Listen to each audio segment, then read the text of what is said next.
Hello, everyone. My name is Kayla Edwards, and I am the project coordinator for the Mid-Atlantic Region Small Business Transportation Resource Center. I am so excited to have all of you back here again today with us, and I'm grateful that you were able to join us again. Yesterday, we were able to hear from Ms. Soledad Alfaro, the Chief Administrative Officer of the Philadelphia International Airport, and she taught us that it's okay, life is going to throw some curves and you're going to have some hiccups along the way, but enjoy the journey. We also heard from Ms. Janet Taylor, who gave us some essential tips on how we can stay organized and how much staying organized will benefit our lives in the long run, and how we can even save 4 hours worth of our time each day. So today we have another round of accomplished speakers, one being Dr. Charlene Glenn, and after that we will have Ms. LaTanya Wilson. So just to get started with Dr. Glenn, Dr. Glenn is currently a business professor at Pierce College in Philadelphia. She has over 20 years of experience in education. Dr. Glenn loves golf. She loves fashion, which you can tell by her picture. And she is also a Fulbright scholar who has the opportunity to teach in Barbados next year, which we are so excited about. So with that being said, Dr. Glenn, please take the mic and present. Okay. Good morning. I am Dr. Charlene Glenn, and I'd like to welcome you to my session, Etiquette is More Than Table Manners. I am very excited to share with you tips on navigating business protocol in the workplace to help you build a successful career. So let's first define etiquette. Etiquette can be defined as the customary code of polite behavior in society. It can also be described as good manners, decorum, and civility. According to a recent Harvard Business Review study, 98% of workers surveyed over the past 20 years have experienced rude behavior, and 99% have witnessed it. So what can you do as a new professional entering the workplace to establish yourself as a person with good manners, decorum, civility towards your coworkers? There are 3 topics we will highlight today: courtesy as a success factor, success behaviors at work, courtesy and building trust. These 3 topics were adopted from this book, The Etiquette Edge, Modern Manners for Business Success. I'd like to encourage you to buy this book. It will serve as a good resource to you while working in a business setting. First slide, courtesy as a success factor.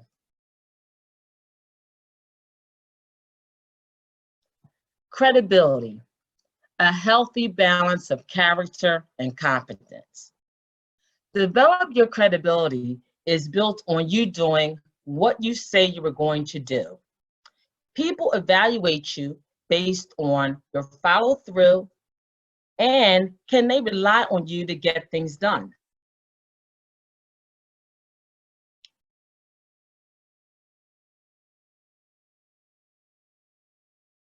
The foundation of credibility in the workplace is where you are the most in terms of your competence, your follow through, and getting tasks completed. Credibility takes time to build, but you can destroy it in an instant. You have to be consistent in your behavior. Being consistent with your behavior, and remember, credibility should be a tenet in your personal brand. Gratitude attitude. A gratitude attitude means you must show sincere thanks in a variety of situations. For example, a coworker pays for lunch, your coworker hosts a bridal shower for you at the office, or a colleague pays for your coffee often. In the first example, you may return the favor and pay for the lunch next time you and your coworker go out to lunch, or you may send them, your coworker, an email on a personal note, thanking them for paying for lunch. In the second example, my preferred response would be a personalized note. Personalized notes are so valuable, and people really appreciate you when you give out a personal note.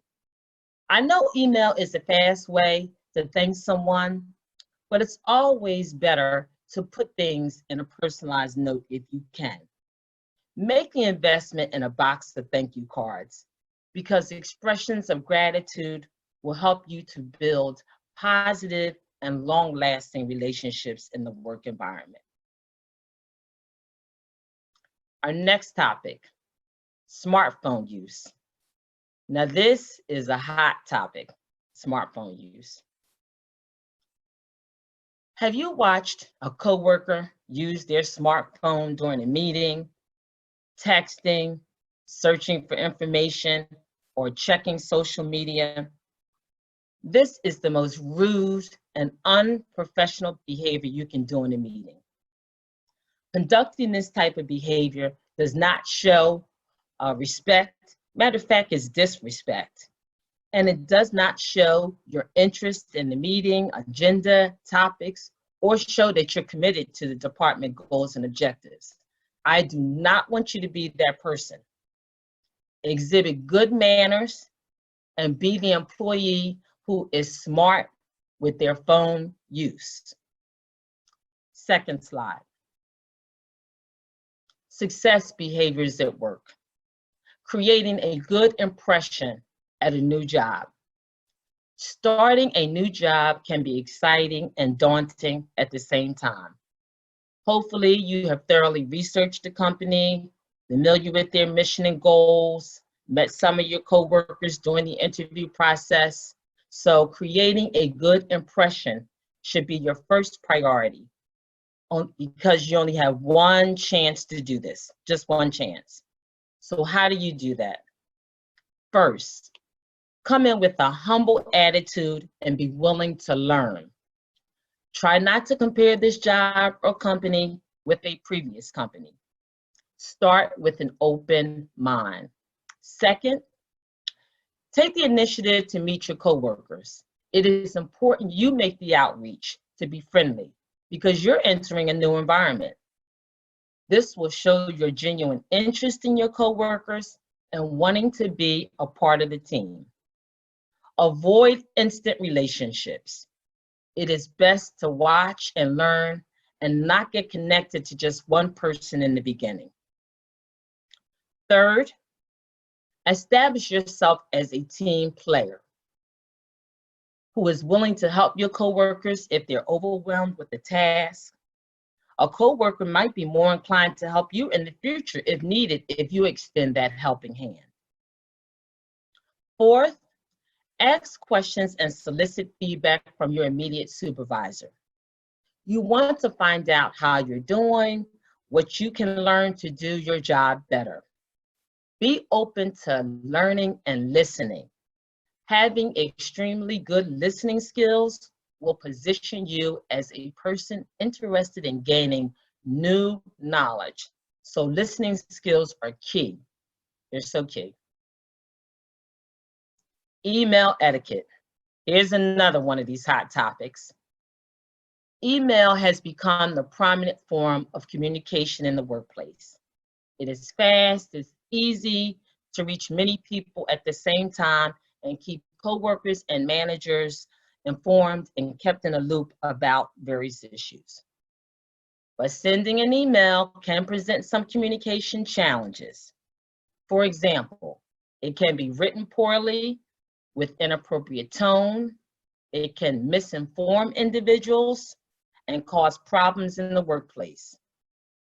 How can you avoid these pitfalls when sending an email? Here's some tips. You should know the recipient's communication preference, and this depends on what is being communicated. Some managers and supervisors prefer phone calls over emails. So it's best that you pick up the phone and call them if you want to convey a message to them. I cannot stress this enough. Read and proofread your email before sending. It is important your message is grammatically correct, communicates in a professional tone, and is going to the correct sender. And remember, no texting language.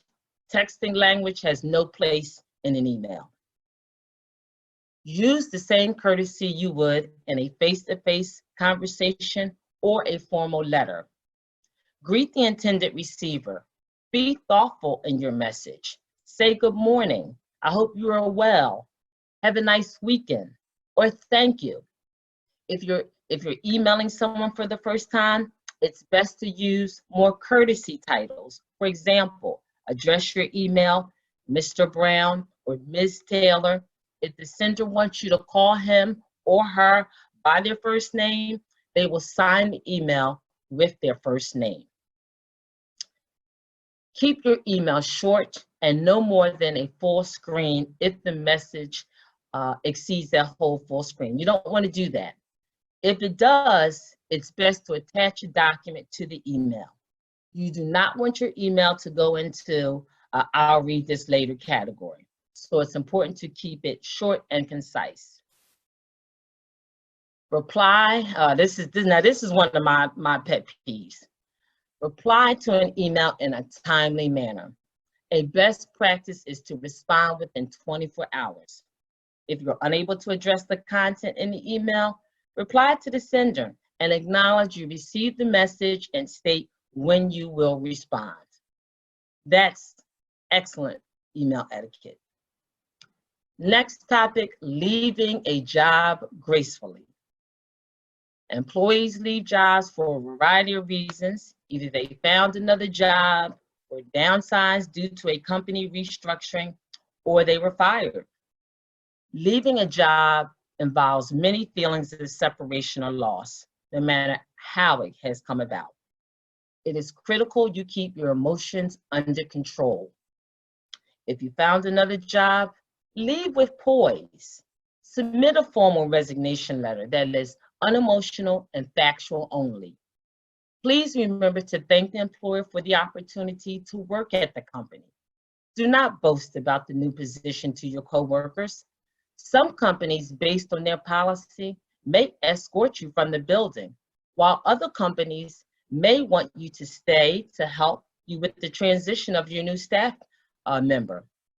If you were downsized, the organization may offer you outplacement and coaching services to help you find another job.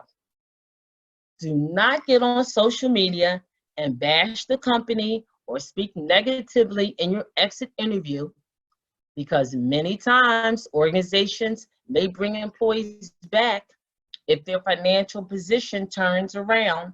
You want to be that employee that is given that opportunity to come back to the company. Third slide, courtesy and building trust. The price of success. When you work hard and arrive at an elevated status in your company, you could cause resentment and jealousy from other employees. Enemies can fall into two categories: those who may have good reason to dislike you and those who resent your success. You have to learn how to navigate around these two types of coworkers. Here's some tips to consider. Sometimes you have to be honest and look at criticism. Did you engage in behavior that may have offended someone? For example, take credit for particular success without acknowledging others. If so, you have to recognize your shortcomings and make progress toward your personal development. Clear the air with an enemy. Seek out the person. Address it in a non-threatening environment. Ask questions rather than make any accusations, and aim for closure. Hopefully you can end the discussion with the two of you agreeing to get along. To quote Michelle Obama, When they go low, you go high. Take the high ground when dealing with enemies in the workplace.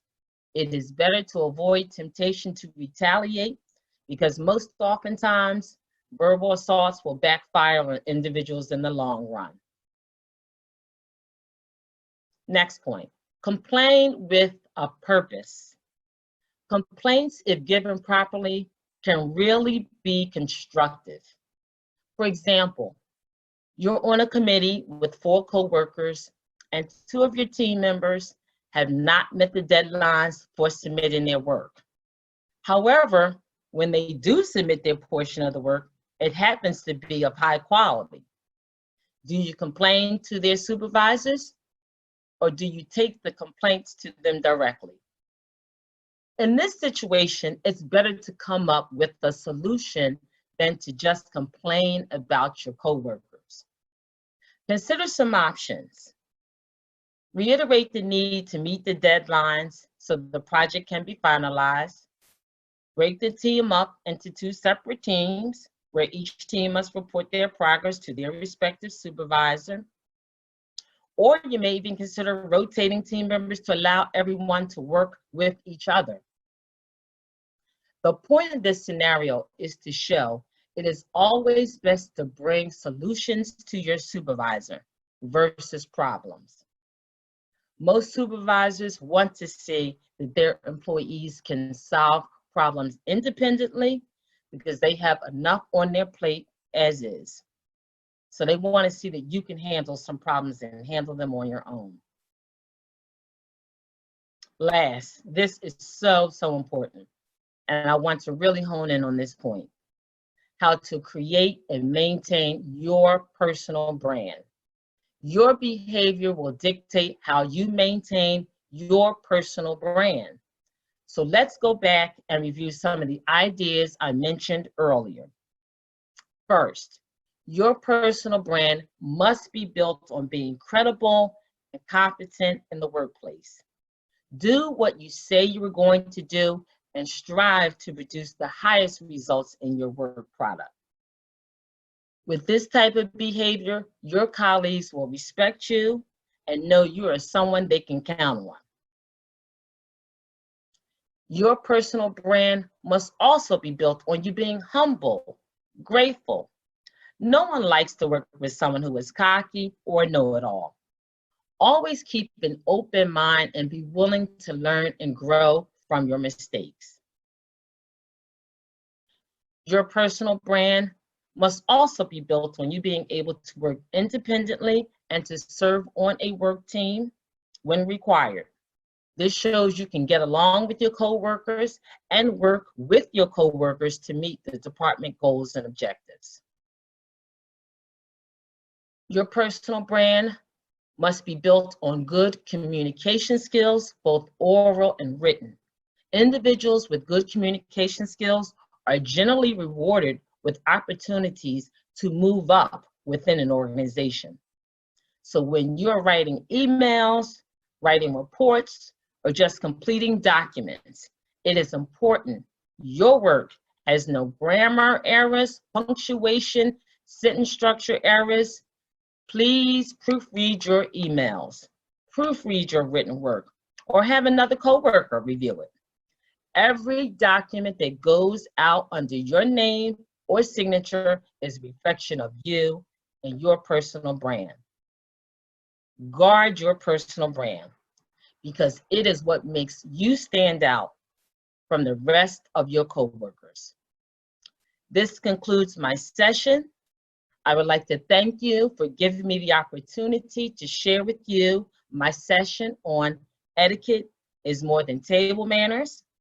I hope you were able to learn some information that will help you to be poised, confident, and civil in your work relationships. Thank you. Thank you so much, Dr. Glenn. That was a beautiful presentation. Thank you. I do have some questions that we're going to ask you, but before we do that, I just wanted to read the letter that you wrote to your younger self, because I think that it it goes with what you're saying in your presentation as far as gratitude. Is it okay with you if I read this letter? Yes, yes, All right. yes, yes. Perfect. So this letter was written from Dr. Glenn when we had the opportunity to have an in-person session, and these letters were supposed to be given to our participants. So I'm just going to share this with you. So Dr. Glenn wrote, I want you to know you are a unique individual with talents, skills, and abilities to offer to the world. You are beautiful, special, and destined to achieve many great things in your life. In order to achieve greatness, you must be strategic and define what are your goals and aspirations. After you define your goals, break them down into smaller segments and make a plan to accomplish them. As you work to achieve your goals, please be humble, compassionate, and respectful to others. Because greatness can only be achieved when you work in harmony with other people. You are worthy of a life filled with love, happiness, and joy, created and defined by you. Know that life is going to send you challenges, bumps, and curves to maneuver around, but the measure of a woman is how she responds to these issues. I thought your letter was beautiful, and I had to share it with everybody else. Oh, So wonderful. I thank you so much for allowing me to do that. Yes. But now we are going to turn it over to Tiffany so that she can ask you some questions on our behalf. Thank you. Tiffany? Thank you, Kayla. And thank you, Dr. Glenn, for that amazing presentation today.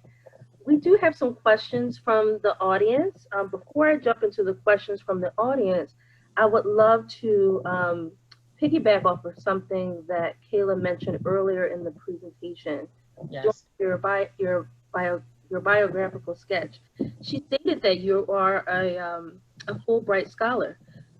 The questions that I have for you are, what exactly is a Fulbright scholar? And then the follow-up question would be, what was the process like for you to become a Fulbright scholar? Okay. The Fulbright Scholarship Program is a program that was established for the purpose of building international relationships with countries outside of the U.S. And it was designed to participate in educational activities, in the arts, in science, all those areas to be able to build relationships between the U.S. and other countries. My application probably took me about a good 2 to 3 months to finish. I chose to apply to do a fellowship in Barbados, and my application was written around a proposal to teach at the Barbados Community College, to work with entrepreneurs and students, and to teach students business innovation techniques, and for them to actually engage in developing an innovation project. My project is scheduled to work with the Small Business Ministry in Barbados, and the goal is to have some interaction with the entrepreneurs in Barbados, work with the students at Barbados Community College, and help link them together to help them establish either an innovative project or help those small business entrepreneurs with whatever innovative projects they currently have going on. Just a final note, just in terms of the application, I chose Barbados because I currently work at a college, Pierce College, that primarily serves women of color, and I was looking for a school in another country that had that similar population. I've had some success with that population at Pierce, and I saw that I could go and provide this same level of instruction to another college outside of the US, and that was kind of like my passion for wanting to select Barbados Community College as my host institution. Thank you for that response. My follow-up question would be, do you need to be an educator or a professional in business or innovation to participate as a Fulbright scholar? No, you do not. As a matter of fact, the Fulbright is open to a variety of different topics. You could be someone who is interested in the arts. You could also have a science background and have some sort of science project that you want to engage in. So really the Fulbright opportunity is open to anyone who could connect with an institution abroad where you can work in the arts, science, business, legal area, poetry. When I was reading some of the proposals from some of the past participants, people have done some really creative things, like poetry, the arts, dance, legal profession. So it is open to anyone who is willing to write a proposal and present a project where they can actually build a relationship with a country outside of the U.S. Thank you for that response as well. We have about 4 more questions for you, if that's all right. Yes, yes, yes. Excellent. So the next question that we have for you is really geared towards technical skills, right? So, you know, at the end of the day, this webinar has been designed for the purposes of supporting our high school age girls and helping them to, one, learn how to navigate the STEM and transportation related fields that they may be interested in, and, you know, gain access to internships and maybe even entry-level positions. But we also want to overemphasize the importance of, you know, building your personal and professional skill set, right? Yes. So you mentioned earlier in your presentation the importance of writing personalized notes. And could you talk a little bit about the importance of developing your writing skills and thinking? Yes. Just in terms of writing skills, and this is because of my, I guess, experience in corporate as well as education. And it is an area that either people feel like they're not that good in, they could be a lot better. But the one thing that I could say is that as you write more, you'll get better. And it's important to just throw yourself out there and to continue to write. You can't stop. You got to have people proofread your work. One of the things that I do, I don't send out anything unless I have someone look it over and read it for me to check for errors. That's one of the things that I kind of find in some of my students. Sometimes some people are afraid to have people look at their work. So I'd like to stress, have others look at your work. I mean, I have a mentor. I don't send anything out. My Fulbright application, I had 2 or 3 people look and read over every single document I submitted to help me edit it. So the one thing that I can stress is, 1, write as much as you can, and 2, have people look at it and get help with it, because that's how you're going to get better.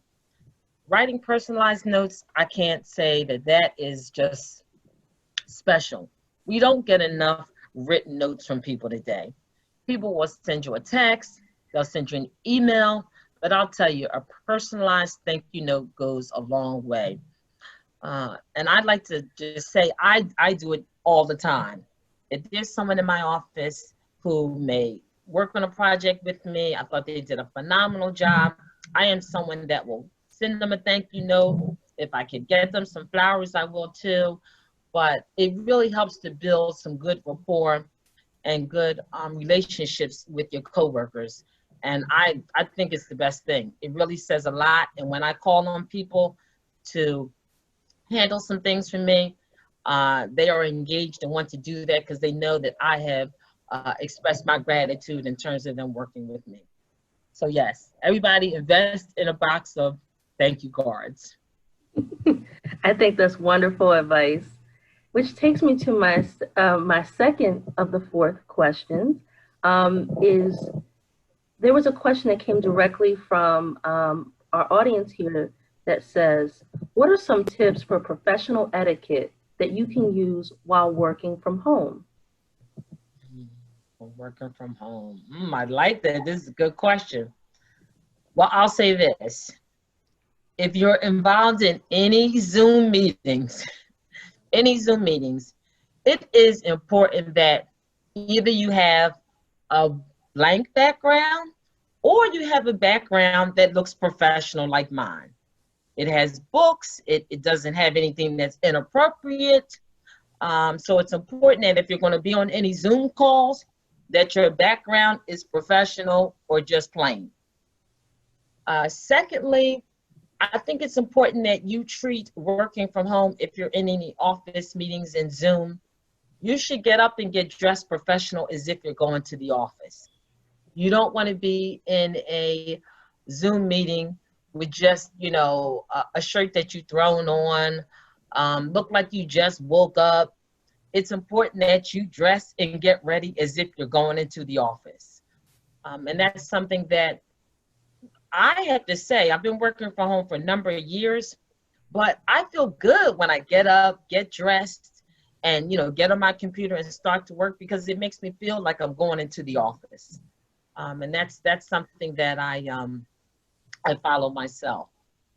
The next thing in terms of working from home, and it's about an organization point, I am someone who likes to develop to-do lists.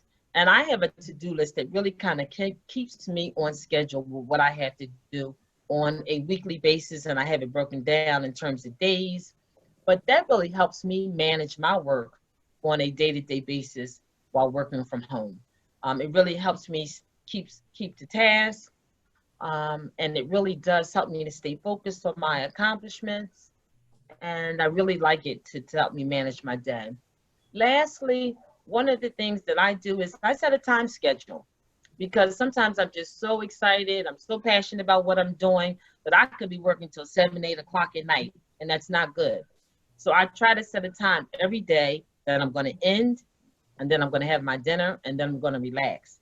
So it's important that you set a time schedule too, so that you do not like burn yourself out doing this work at home process. That was wonderful advice. The next question that we have for you is related to professional appearance. As we look at you, you look incredibly polished. You did such a great service today by, you know, showing up to your presentation, by not only, you know, being presentable, you know, being prepared with your talking points and your PowerPoint, and even giving some great resources. But what's also important for young ladies to excel personally and professionally in life is to have a great internal appearance as well as an external appearance, right? Could you talk a little bit about how these young ladies could prepare for school and the professional environment internally, and how they might want to prepare externally for their audience as well? Okay, I'm going to answer the internally first. When I think about internally, everyone has to have good self-esteem. They have to have particular goals that they want to achieve. And they have to have a spirit of winning. And I've been telling everybody this, even during this pandemic. We can't have a spirit that's about losing. We got to have a spirit that's about winning, no matter what scenarios are thrown our way. And it's important that we have that self-esteem, we have that self-assuredness, and that we have those goals in front of us. And we take, as I said, break those goals into small steps. And each day, if we can accomplish something, then we've done something. Also, what's an internal aspect, but I guess it might be external. We have to be willing to take care of ourselves. That means eating right. That means exercising. That means being open and listening to positive affirmations. These are the things that we have to feed ourselves to feel good about ourselves. We don't need any negative messages. There's enough negative messages out here, but we have to think about what are those things that are going to make us feel good. And that's what we need to attach ourselves to in terms of people, affirmations. Those are the things that really kind of help you to feel good about yourself. But I can't stress enough, and I have to say that I have had to participate this in myself now with working from home. I try to spend some time going at least 2 or 3 times during the week exercising. I'm trying to make sure now that I'm cooking, even though I didn't want to cook, but now I have to cook. So I'm trying to cook healthy meals for myself, and really just surrounding myself with positive people. I mean, I think that that's so important. The people that you're around have to be people with similar goals that you have. You don't want to be around people that don't have similar goals than yourself. You want to be around people that have similar goals. And all of those help you to develop to be a strong person, I believe, and to be able to deal with things from an internal standpoint as well as, I guess, an external standpoint. Thank you. Have I addressed your question? Yes, for the elaborate just a little bit more on professional appearance. Professional appearance, okay. Your physical appearance. And physical appearance.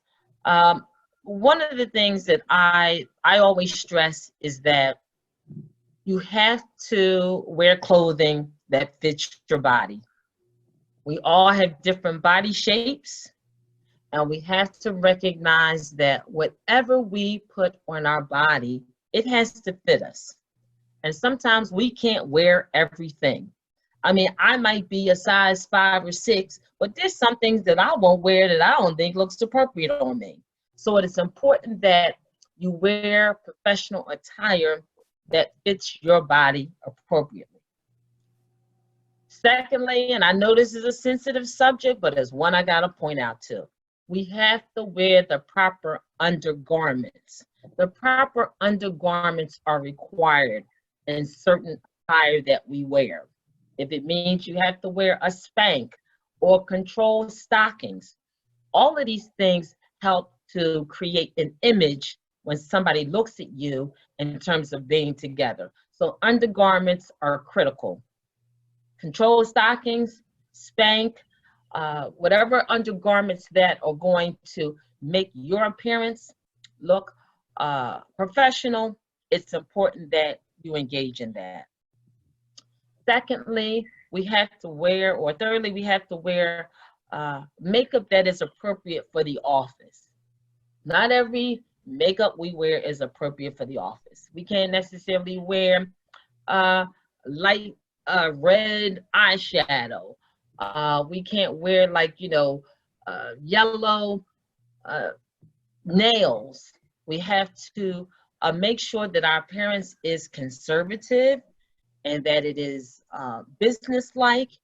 And you can wear that on your own personal time, but when it comes into being dressed appropriately for the office, it is important that you are professional and that your image conveys that you are about business. And it means your makeup being appropriate for the office, no extremes, your nails being appropriate for the office, no long nails, extreme colors, nudes are appropriate.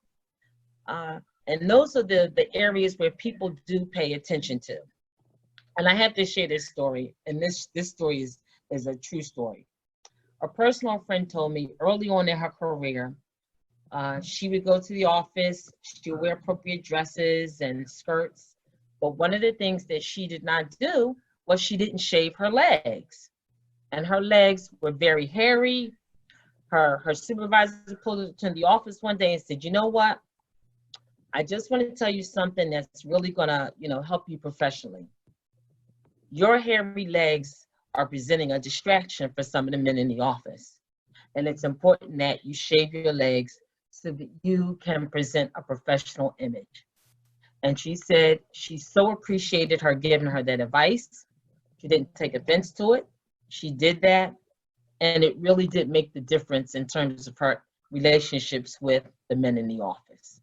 So that's just one example of how professionalism, appropriate image, appropriate makeup, nails, undergarments really do make the difference when it comes to how you look in the office setting. Dr. Glenn, thank you so much for sharing these wonderful gems with us today. We do hope that you come back and spend some time with us at a later date to reiterate a lot of what you shared. I know there's so much more. Yes, there is. And I'd love to come back and talk more because smartphone use, that could go on all day. Email use, there's more things to talk about that too. So yes, I would love to come back. Thank you so much. We look forward to having you. And at this time, I will turn the mic back over to Kayla. Thank you so much, Tiffany and Dr. Glenn. Thank you, Tiffany, for asking all those questions to Dr. Glenn and Dr. Glenn answering those. Speaking of fashion, I would like to transition right now into our fashion expert, actually, Miss LaTanya Wilson. LaTanya has been working at Career Wardrobe for 9 years now. She has a vast past with styling. She is actually a stylish flavor maker. She's a personal branding advocate. She even sewed the jacket that she's wearing in the picture that you see right now. She does not do any crocheting or knitting because that is something completely different, but she's a pro at being able to sew. So Miss LaTanya, when you're ready, please present. Hello. Thank you for having me. I'm so glad to be here. Like Kayla said, I've been working at Career Wardrobe, and we serve clients going back to work with interview and employment clothing. So we meet with clients each day, and we just make sure that they're going to work or to any training that they have as professionally as they can. So things I'm going to be talking about today is self-esteem, self-image, clothing appearance. Once you have those clothes, you want to make sure they look good. Some fashion do's and don'ts, and kind of starting off your wardrobe of what you need going into the professions that you're going to go into. So starting off, self-esteem, that's kind of like the basic of it. You want to make sure that you feel good about yourself when you go into, these interviews, and even when you're having these virtual interviews that we're doing right now, you want to make sure that you feel good about yourself. You want to have, and to how to do that, you want to make sure that your self-worth, the respect for yourself is there. You want to make sure that you're not judging yourself in any way. You want to make sure that your emotions with what you're doing are all the way on point. And self-esteem, they can be high self-esteem, low self-esteem, but that's going to have a real major impact on the way that people see you, the way that you put out yourself, and you want to make sure that it's high self-esteem. We all have those points in our life where we do have low self-esteem, but we're going to talk about ways that you can kind of control that. So basically, you want to make sure that you have some affirmations. You want to have positive self-talk when you're going through this. You don't want to compare yourself to others. You want to focus on the good things about yourself, the strengths. Some of those things, don't strive for perfection. You want to make sure that, you're looking at the strengths. Like, what do you do good? What do whether, I like to sew. I like to sew good. I like to connect with my clients. Those are some strengths. People can connect with me on my everyday basis when we're in the office. I know a lot of our clients and our customers, we have 4 different people that work at our location. And I noticed that there's certain things with each person that they have their strengths. So, those are the strengths that you want to look at, you want to point out for yourself, and they can really work for you when you're going into these interviews. So always take heed with that, what your strengths are. You don't want to stress over any mistakes. We're all human. You don't want to stress over those mistakes. Just take heed to them, but move on. And you also want to surround yourself with some positive people, some supportive people who can constantly, give you those good and bad things about yourself. Sometimes, it's hard to take negative criticism, but those things are important. Those, if they come from supportive people, they can, really just let you know, hey, this is what I noticed, but you can also do this to move forward, to learn from those mistakes. So like I said, always make sure that you surround yourself with those supportive and positive people in your life. Moving on, self-care. This is such a big topic, especially now that, we're working from home. We're doing a lot of this from home, and we're in the house, and it's not too many places and too many things and too many people that we can see. You want to make sure that you still have that self-care for yourself. You learn different things to take care of yourself. Some of the self-care activity and behaviors that you can practice are dealing with health and mental wellness. Some of the stuff is relaxation. Find ways to just meditate, a quiet place. If you can just sit on your step, and if you have maybe a backyard you can sit in that's really quiet, somewhere in your house that's quiet, just sit there, just take deep breaths. Sometimes you can, just if you have like a little massager or something, just massages, manicures and pedicures. I know we're in the house, but, just take a little nail file and some polish and, just do something for yourself. You can buy some face wash and do your little facial. If you know how to cut your hair, make sure you're still looking good while you're in the house. And cooking can also be a good way, looking at recipes online so that you can, learn different things about cooking, or watch your favorite show. There's a lot of shows going on Netflix, maybe something you can learn, a documentary maybe you can research on. Some of the health things that you can do. Try to get an annual exam. A lot of doctors right now, they're doing telehealth, where they're virtually seeing individuals, and that way, any questions that you have that you may be experiencing right now, you can ask that doctor, hey, this is what I'm feeling. Is there any advice you can give me? Drink water. Sometimes, things that you put into your body or you don't put into your body, they can really cause a difference on how you feel throughout the day. You want to eat properly, a lot of fruits and vegetables. There's a lot of organizations that are doing a lot here in Delaware where I live.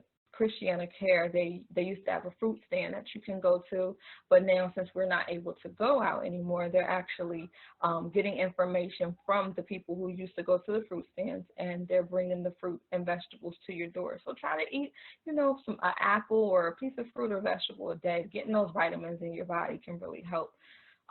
If you can, walk around your block, exercise, getting your body moving, getting your blood moving, that can really help you with, how you feel about yourself and how you take care of yourself.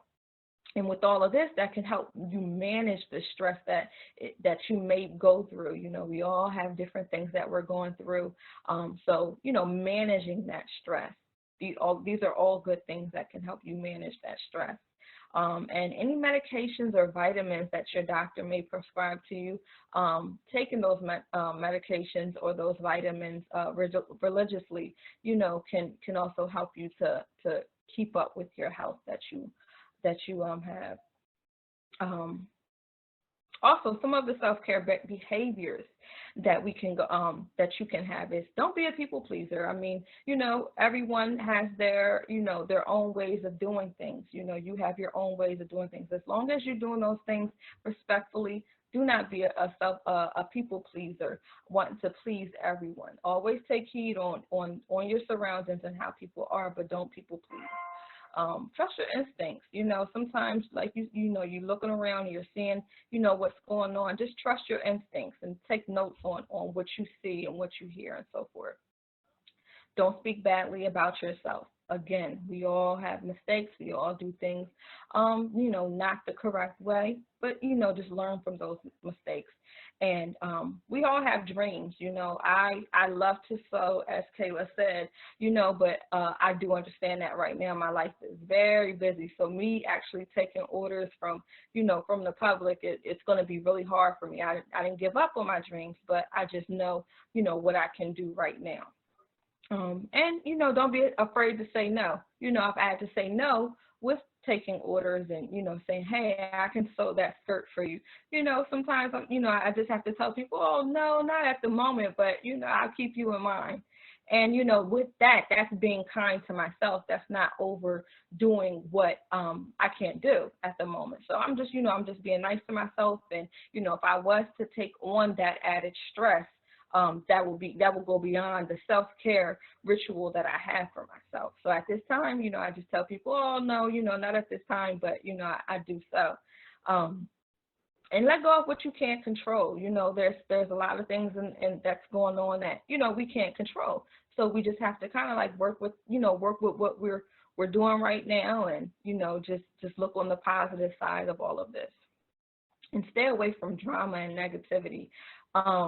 There's so many good things that are going on, and there's so many bad things that are going on, but it's easy to not go towards the positive. So I just encourage everyone just to go with the positive stuff. The negative stuff is only going to bring you down. It's going to cause you to have lower self-esteem, and, you know, some of those self-care rituals that you're trying to do for yourself, they're kind of going to, you know, go out the window. So try to stay positive in all of this.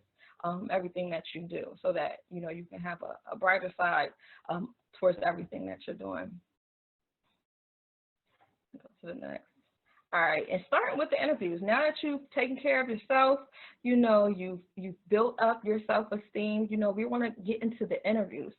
Now, this is a very, very important part of the step, because you want to make sure that not only are your clothing pieces, you know, up to par and everything. You want to make sure that, you know, your self-esteem is there. So we want to get that out the way. We want to make sure that, you know, you're already taking care of yourself. Now, the interview is most likely it's going to be the first time that you're meeting this person. It's going to be the first impression that you have if you haven't met this person before. But you do want to leave a lasting first impression. So you want to make sure that, you know, you greet them with a smile. You want to make sure that your body posture is all of there. And we're going to get into some of these other things as far as verbal and nonverbal communication. But you also want to make sure that you're prepared both physically and mentally. So that's why I wanted to go over that self-esteem piece beforehand, before we go on to the physical, which is basically, you know, your posture and the clothing that you wear during the interview.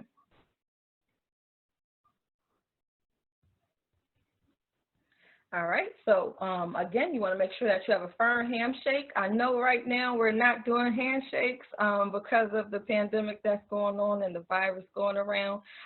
So, you know, probably I haven't been to an interview yet. We've just been doing like virtual stuff. But, you know, if and when we get back to that, you know, make sure you do have a firm handshake, and then, you know, you make sure you have some hand sanitizer. You know, I'm pretty sure that the interviewer would understand that. And then you want to relax and answer the questions.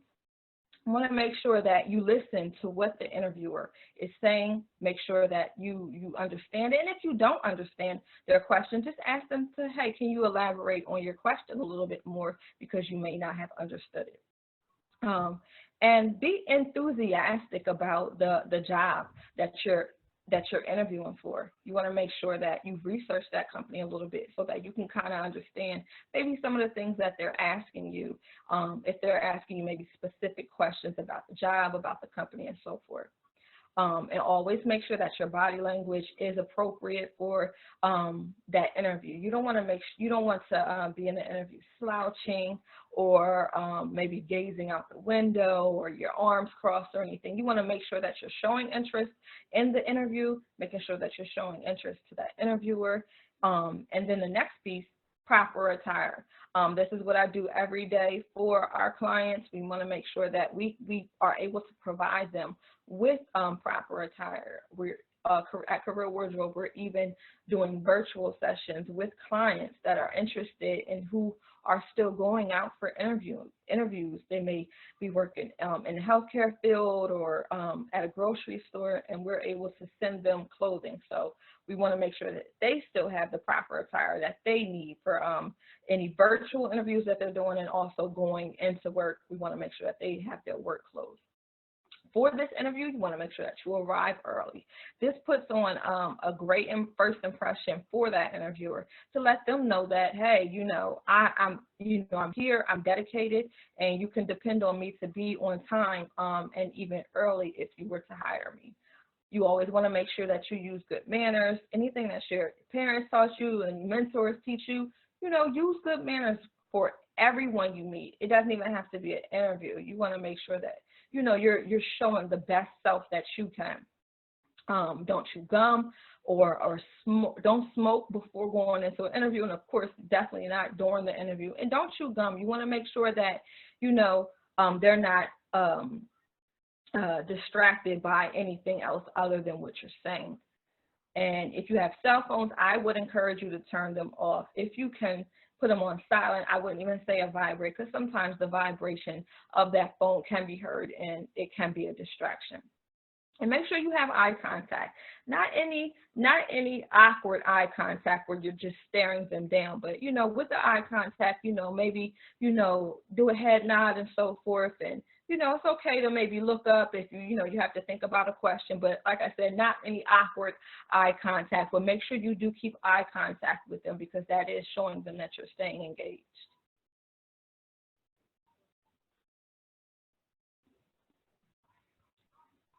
All right, and then after that is dressing to impress. When we feel good after we have our high self-esteem about ourselves, we know that we have taken care of ourselves, and we're relaxed and we feel confident. Next is what we put on. And I always make sure that our clients are professionally dressed, but it's something that they're comfortable with wearing, something that still feels good for them, because we don't want them in an outfit that is too tight for them. Maybe they're used to a particular way of dressing. We want to make sure it looks good on them, but also that they feel comfortable and confident in it. So your professional appearance will get people to look at you and not what you're wearing. So you're confident, you feel good, and you look good.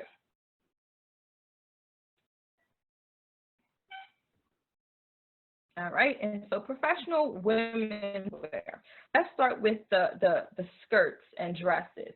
They're all different types of cuts to it. We always want to make sure that our skirts are right above the knee length, or right at the knee, shall I say, because sometimes when you sit down, of course, it rises. So you want to make sure that they're right at the knee, or right above the knee, just to make sure that they're comfortable, not too tight fitting, and that goes as well as the pants too.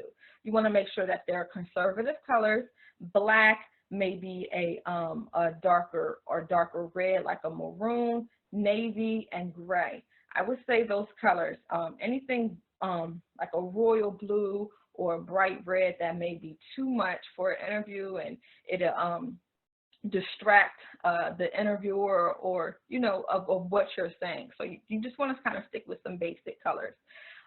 With the like I said, with the dress pants and the skirts, don't have it too tight, because us women, we're all shapes and sizes, and you don't want something too tight fitting, because also that is a distraction.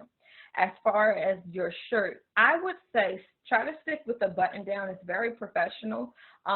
Sometimes people aren't too comfortable with the button downs, because sometimes us women, we are more bustier. So sometimes that the buttons in the front, sometimes they pop open, no matter how big of a shirt you go up to. And then if you go to a bigger shirt, the shirt may fit too sloppy on you. So if button down shirts don't work good for you, I would say just a collarless shirt, but maybe just a nice necklace, very thin necklace, maybe that can just go right here, just to add something right there. Cardigan sweaters are also good. With the cardigan sweaters, it's good even if you don't have a blazer. Sometimes, you know, blazers sometimes are too tight fitting or constricting on your arm, so it's hard to get that piece. Sometimes I notice that with my clients. So a cardigan sweater is good if a blazer is not too good for you.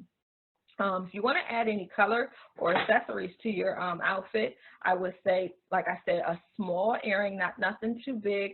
As far as the earrings, a thin necklace, and maybe just a watch. You know, nothing too much. And a lot of our girls, they come in, sometimes they have like a lot of bangled bracelets on, and I would say that wouldn't be a good idea, because when you're talking, sometimes we're using our hands, and that can make a lot of noise and jingling. You don't want that. As far as handbags, I will go with a black or neutral mid-sized bag, something just big enough for you to put your keys or your purse or something in. And we sometimes us or our partner organizations, they provide like a binder for our clients for their resumes. So if you don't have one of those, you might want to just look into those. I'm sure they probably have them at Staples, Walmart, or on Amazon or something. Something you could just put your resume or reference letters or so forth in, just something like that that you can carry along with your purse as well. When wearing hosiery, try to stick with skin tone colors, or like a sheer black tone, also with the heels. Try to wear something 2 inches or smaller, and something that you can walk in. If you're not comfortable with heels, flats are definitely appropriate for that as well. All right, and a suit. Suits always look great. Our customers and clients sometimes come in and they're very leery about wearing a suit, only because they haven't worn a suit before. But you always want to invest in a suit. You never know when you're going to need it. And once our clients actually put on a suit, they are so amazed at how good they look. And then, you know, their confidence levels start increasing. And, you know, when they come back, they're like, you know, I want another suit. You know, once they, you know, we get suits, we get a lot of donations, and a lot of our donations, they're different brands. And, you know, different brands fit you differently. So don't be afraid to put a suit on. It could be a skirt suit, it could be a pantsuit, but just make sure you follow those same rules as far as the skirt length and the structure of the suit. You know, sometimes some suits are a little boxy. And if you want something more, more structured, you know, maybe the jacket flares out a little bit, that's totally fine. You know, that way you can kind of show off your personality and the structure of the suit. But again, keep it the same colors: black, navy, a gray, or, you know, just a neutral color. And they're versatile. You can put a pants, you can put a blazer with a dress that you may have, and that turns it into a suit right there. So you can just add variety with a basic suit. All right, and here's some don'ts when we're going to go to an interview, or even if it's not an interview, even if it's just a meet and greet, you're going to pick up an application. Here's some don'ts that you don't want to do. Don't go in a denim. If you have a khaki pants, that's totally fine, but denim, leather, spandex, anything see-through, sweatpants, any pajamas, or very skinny jeans that are really tight, we want to say no to those, because even though you may just be picking up an application, they are still looking at you. That is your first impression, and we definitely don't want to go into an interview like this. Shoes, always have closed-toe shoes. No sneakers, no open-toe shoes, no flip-flops or hiking boots. We want to make sure that the shoes complement your outfit. So sneakers and so forth don't go. If you are taking public transportation or walking to the interview, you know, it is okay to have you know, maybe a sneaker on that you can put into your bag, and then that you can put your more professional shoes on. You know, my clients do this all the time because they are on public transportation, and they do worry about wearing heels or dress shoes during, you know, the walks that they have to do on public transportation. Make sure that your shoes are in good condition. They have little shoe repair kits that you can buy from the store. We also give those out to our clients, and we also have like the shoe repair kits in store, so we make sure that the shoes are you know, all in good condition. But, you know, like I said, you can buy those shoe repair kits from the store and kind of polish up your shoes a little bit before an interview. And again, you want to make sure that your outfit is not tight-fitting, revealing, no midriffs, not cleavage showing, where it's too low cut for your shirts, and then no backs out for your shirts. But you're going to make sure that you have a blazer or a cardigan on anyway. So, but those are some don'ts that we don't want to do when we're going for an interview. Also, some other things that you want to consider: hair. Make sure that it's neat. If you have maybe long hair, you want to make sure that your face is shown a little bit. You don't want to have too much hair on your face, because it's kind of like you're hiding. So make sure you keep it out of your face. Push it back a little bit, that way they can see you. With nails, make sure that you have a good nail length and a good neutral nail color, so that when you're talking, again, we talk with our hands sometimes, it's not too much of a distraction as far as the color and the length of your nails. If you do have any piercings that are visible, you want to make sure that you take those out. Sometimes I know that, I guess, they can close up fast, but you want to remember that when you're going into interviews, like, hey, do I need to get this piercing? Should I get this piercing? Those are a lot of things that you have to think about.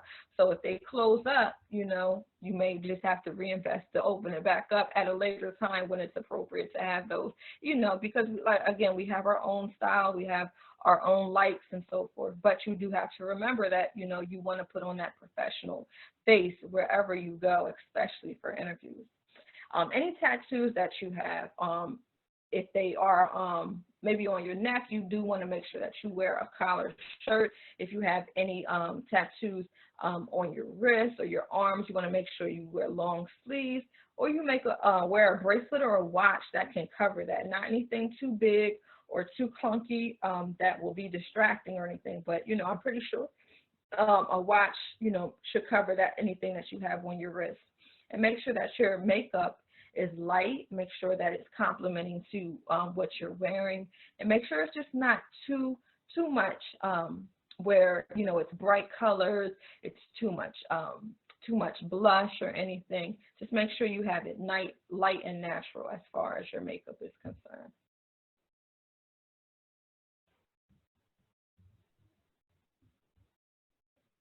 All right, and also talking about beginning a career wardrobe. Think about what field you're going to go into, not necessarily what we're doing now, but what are we going into? So if you're going into a work environment where you're going to have to dress business casual pretty much every day, think about the colors, think about the things that you will need in your closet to make up outfits, that you can wear for weeks on end, that you can mix and match and so forth. So having that basic all-around suit that you can mix the pants, the shirt, the blazer out with, you want to make sure you have that. You want to make sure those colors are great. So if you have two suits, maybe a gray one and a black one, or a gray one and a navy one, you can kind of mix those up. And with that, once you go into the workplace, you want to have neutral color shirts, and you also want to have some colorful shirts, because then at that point you're already in. You can kind of show your personality a little bit, not too much, but show your personality a little bit with the shirts that you have, maybe some nice jewelry pieces and so forth. Keep it professional, but that way, people are able to see, your personality. If you like flowers, if you like different colors, they're able to see that in what you're wearing now. You also want to make sure that you continue with the closed-toe shoes.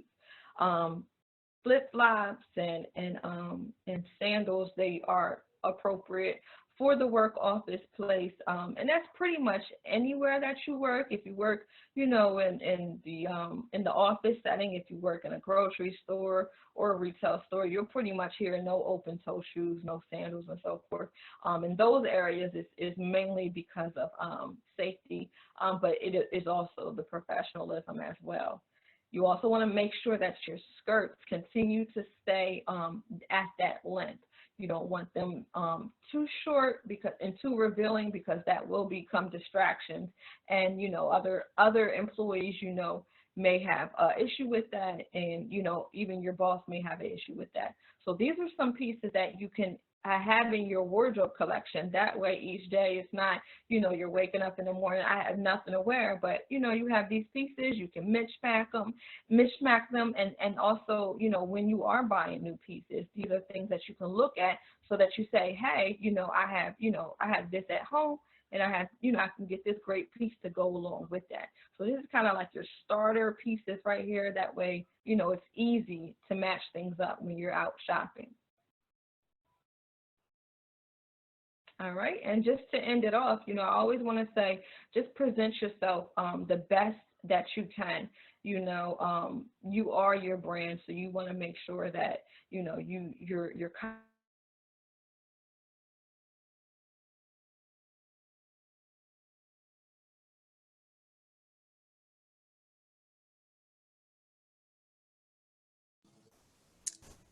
Well, Tanya, we can't hear you right now. be prepared for the interview.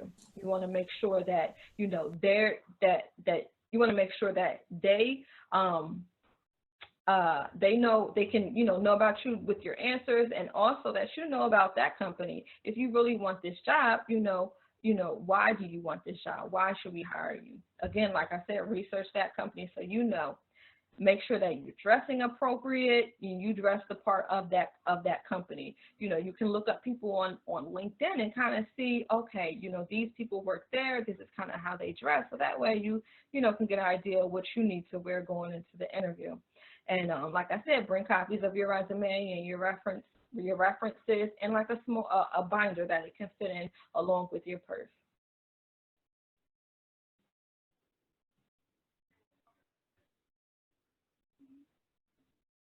All right, and the quote of the day is, style is a way to say who you are without speaking a word. Your smile, what you have on, and your confidence, it says a lot. So make sure that, when you're putting all of this together, you're thinking about that quote. Thank you all so much. Thank you so much, Latanya. I really appreciate your time and for giving us all those great tips. I feel like we can use them for our interview and beyond. But we do have some questions that we do want to ask you, so I'm going to ask Tiffany to just read those questions off for us. Sure. So thank you again, Ms. Wilson. Just want to echo what Kayla had shared.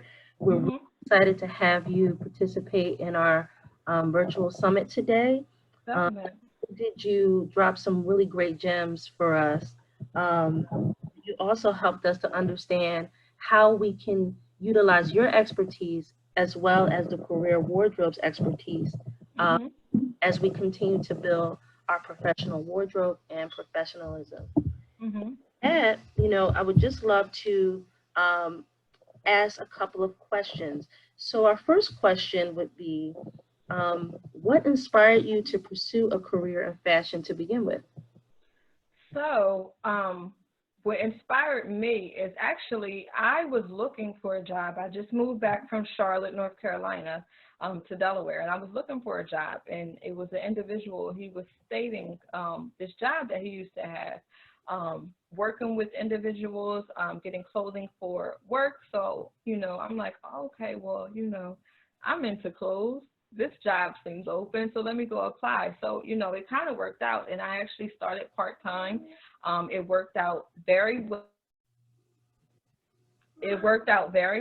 And, I was able to get up into the program management of that field. So, going into that, one second. So going into that, it helped me to, understand, some of the things that, I needed, with interview clothing and what other people needed. So with that, it kind of worked out great because I love fashion, but I'm also able to help other people. So, just having that person there and offering, basically offering a job or telling me about a job and I needed a job, was great. Thank you. My second question would be, we understand that we have a bit of a mixed audience tuning in here. We have professionals that are tuning in, but our main target audience are high school age students. Right. So we wanted to just take a moment to kind of hone in on how a high school age student who may or may not have disposable income, just being real about the situation, right? Right. Could they develop their wardrobe collection from a budget-friendly perspective? From a budget-friendly perspective, I would say come to Career Wardrobe. What we offer, and it's open to the public. I would say come there. We have one located in Lansdowne, PA, as well as in Philadelphia, PA. We're currently located on Spring Garden, Philadelphia, but we are going to be moving in July. With that, we offer free clothing to individuals that we're partnered with, but also to the public. We have a lot of high schoolers that do come in for their clothing. We first have them come in for a consultation, and we, get their sizes and so forth. Our stores are structured like a boutique, so they can shop their sizes, shop their style, and so forth. They can try the items on, and then once they get employed or they have training somewhere, maybe they, are offered a position and they need to go to orientation, they can come back and get a week's worth of clothing, and that's all what they need for work. So with that, they're able to piece together their pieces, and that will get them started off for a week or two with work. But if they're not available to go to either of those stores, I would say the secondhand shops. They get really good pieces in. Career Wardrobe, we do have our resale shops, and we get a lot of donations and a lot of pieces, and we go through all of our pieces and make sure that they're up to par. Anything that we won't put on our own backs, we don't have in our boutiques, because we're also selling these to the public. So we have a lot of people that come in and they just love our stuff. But with that, I would say if you're not going to a Career Wardrobe, just maybe some of the off-brand stores that have cheaper items. You just start there, just something to start you off with getting into that field until you get your first or second paycheck, and you're able to put a couple dollars to the side to get clothing for your starter wardrobe. I know when I was starting off, I didn't have too much money to put into my wardrobe, but just getting a piece here and there, it can definitely go a long way. But I would say start with Career Wardrobe if you're able to come down. And also, if you go onto our website at careerwardrobe.org, again, we're doing our virtual sessions, being as though our stores are closed with the pandemic, and that way we still offer the free clothing that we can ship to you. Wow, that is really, really great advice. And I'm sure not only can our students benefit from that information, but I'm sure their families can as well. So thank you so much for sharing that. That's a great segue into my next question, which is, it's really evident that you embody the whole fashion and professionalism for your own self. Where do you look for inspiration around fashion, whether it's the fashion that you create by sewing with your physical hands or curating of outfits for your clients? Where do you draw your inspiration from? I think it's I love vintage clothing, so a lot of times I do look at what women wore, back in the day, and it was always so elegant. And I kind of try to put like a modern twist to it. So I think I start there. Women and men, they used to always get dressed for anything. They could go to the store down the street just 5 minutes away, and they were dressed in a suit and tie. So I think I start there. And when I dress that way and I'm coming to work, I notice a lot of clients, they're like, oh my gosh, I really like that. I could never do that. And I'm like, yes, you can. Just try it. And when they do, they're like, oh, I really love this. So I kind of just, go with how I feel, if I feel, great about it. And then once I put it on, because a lot of people, they'll look at items on a hanger and they're like, oh, that will look terrible on me. And it's like, oh, well, no, you're not shaped like a hanger. Put it on and, you'll really actually, like it. So, like I said, I kind of like vintage stuff. So I'll look at, different movies or different pictures in magazines and so forth. And I love that style, and I kind of add a little modern twist to it. Thank you. Thank you. I have a two-part question for you, and it will actually conclude my line of questions. And the first part of that question is, what might be some specific tools that high school age students could use to identify their own personal style? An example might be a vision board, a mood board, something of that nature, if you can offer any tips or recommendations there. And then the last part of my question would be really if you can share any, words of inspiration or encouragement to these high school age students as they continue to build their esteem, build their professional wardrobe, as well as, find their place in the world. Right. So I would say vision boards will be great to start with as a tool to, kind of build their wardrobe or build their style professionally. I have a 20-year-old daughter, and it is kind of hard for that age range. Sometimes, they are kind of like stuck in what they like, and, oh, I don't want to wear a suit, I don't want to wear that. But, she spoke to me sometimes about not liking flowers, not liking stripes and so forth. But, with those things, I was able to, just show her a few things of, okay, well, you don't like those things, totally fine. This is more your style, but, these are the kind of the professional pieces that will be great for you to have. And then you can add them into the things that you do like. I know that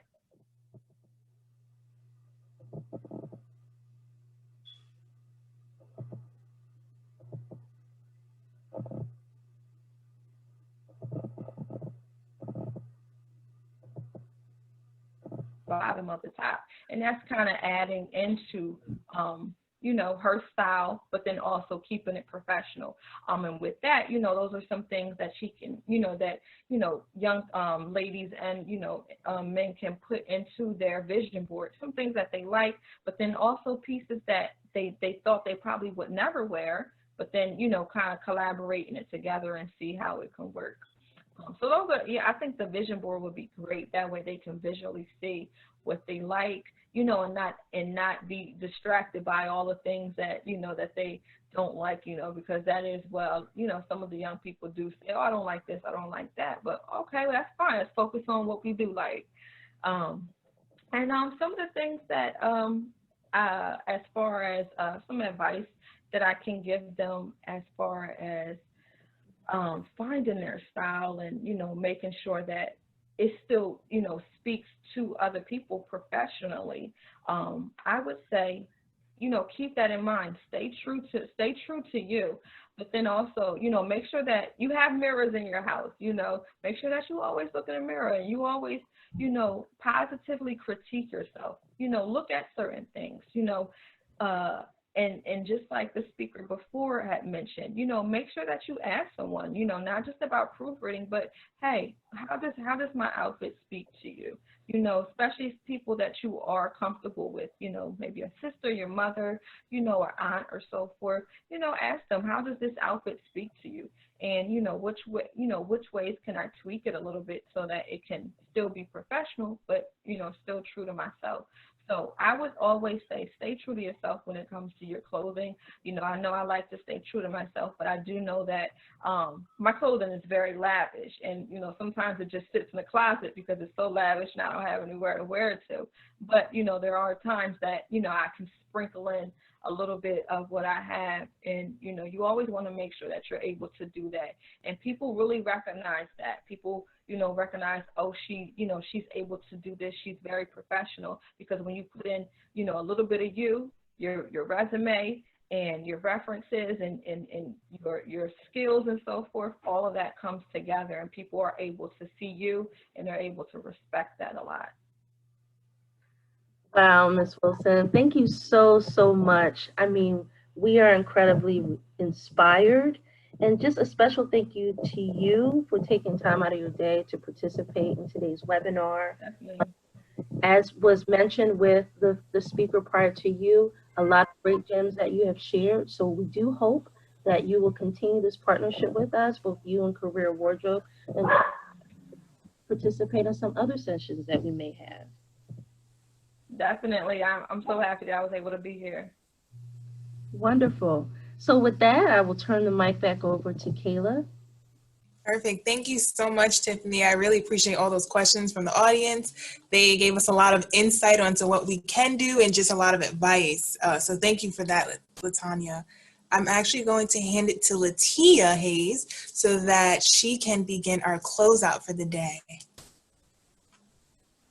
Just a reminder to the young ladies out there just to look out for the internship opportunities in the near future at the Philadelphia International Airport with the City of Philadelphia.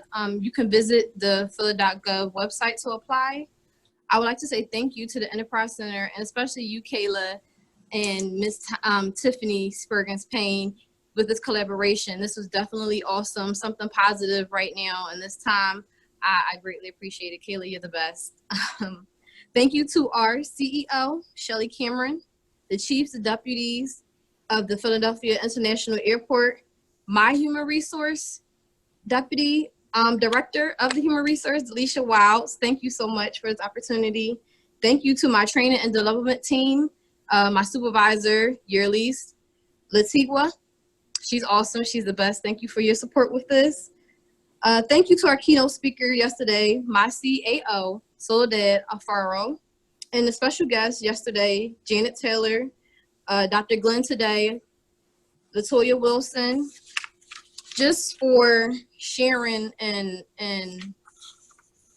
just sharing their stories, giving us some life lessons, some professional skills, some great advice. I was taking notes as you guys were talking now, and just being influential leaders to our youth.